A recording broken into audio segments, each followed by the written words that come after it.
आदिदेव नमस्तुभ्यं प्रसीद मम भास्कर दिवाकर नमस्तुभ्यं प्रभाकर नमोऽस्तु ते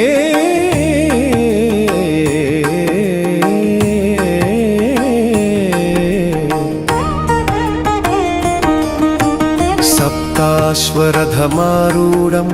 प्रचण्डं कश्यपात्मजं श्वेतपद्मधरं देवं तं सूर्यं प्रणमाम्यहम् तं सूर्यं प्रणमाम्यहम् तं सूर्यं प्रणमाम्यहम्